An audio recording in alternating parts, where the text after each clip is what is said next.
Hey guys, it's Christopher Sky-Sunderer. I am here in my underground bunker deep beneath the streets of Kent, Ohio. It is September 25th, 2019, 2:02 p.m. Eastern Standard Time, and I just want to get this down on record. I want some record that I said this today, and I messed up my hand so I can't type. So I'm recording. Yesterday, September 24th, the Democrats announced that based on a phone call between President Trump and the president of Ukraine, they were going to move forward on impeachment. Now remember, they've been talking about impeachment since before Trump was sworn in, and Nancy Pelosi has consistently been against it because she felt that it would be harmful to her party. She herself, Nancy Pelosi, or Nasty Pelosi, or Stretch, as she's often known because of her multiple facelifts, has announced that she is also coming out now. She's changed her mind. She wants to impeach now. So they're going to go to a vote. Within hours of that, mere hours, the Trump administration announced they were releasing the full transcript of the phone call. They were releasing the whistleblower's complaint. They were releasing the IG report, and that they would allow the whistleblower to testify. Now, so right off the rip there, it looks like old Stretch stuck her foot directly into an adamantium bear trap set by the Trump administration.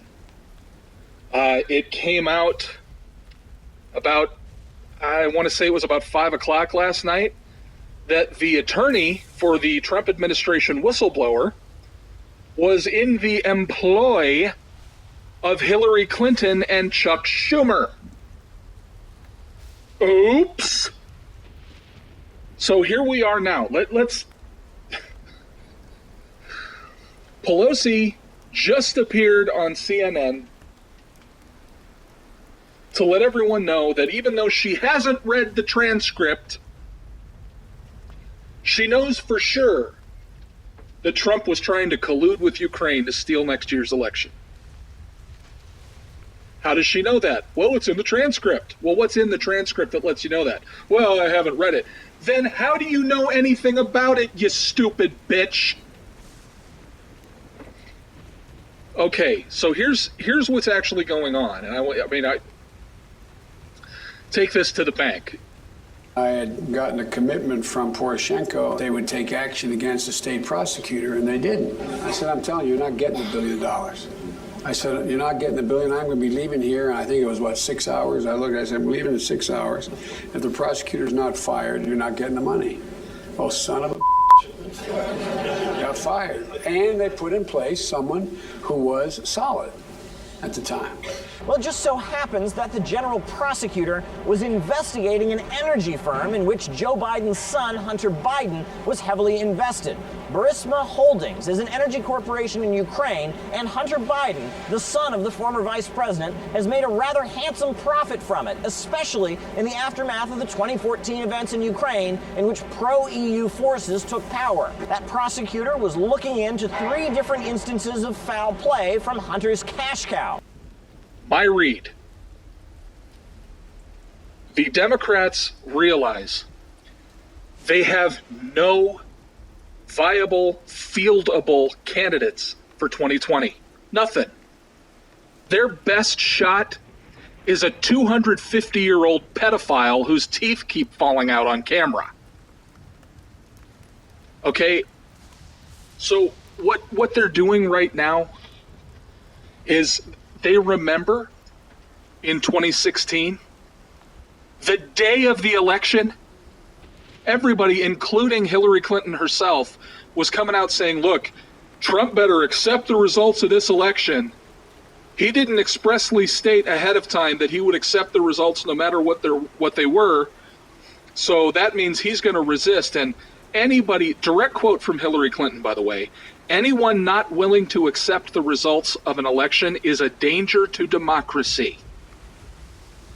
And then by sundown of that night, they were already starting to walk those statements back. And by the next day, they were screaming about Russian collusion, okay? And my God, did that shit look obvious. Because there was more evidence that the Clintons had conspired with Russia, okay?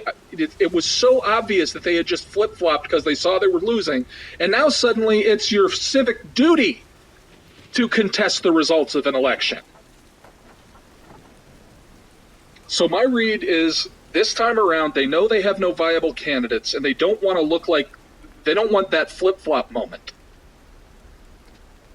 Leftist voters, and you know this, have memories slightly less reliable than goldfish. And they prefer to feel rather than think about things. So here's what's going to happen. Approximately no one on the left is going to remember what happened today. Okay, they're not going to remember what happened today when the Trump administration just rammed all this Ukrainian collusion idea down the left's throat. They won't remember that. What they will vividly remember is the feeling they had yesterday when they thought they had him on something. Okay? But they're going to spend the next 6 months burying the memory of today. So what'll happen is, when the election season starts heating up next summer, the Dems will be able to call back to September 24th, completely leaving out September 25th. And they'll be able to say, wait, wasn't there suspicion of Trump working with Ukraine about a year before the election? That orange-skinned bastard stole 2 elections now.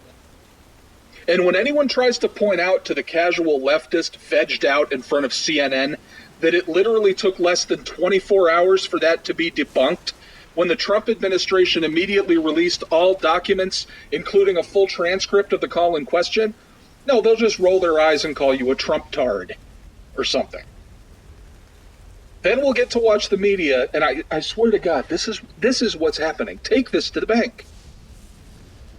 The entire establishment news media, read the propaganda wing of the Democratic Party, is going to call up their 2-year-long collusion hoax script.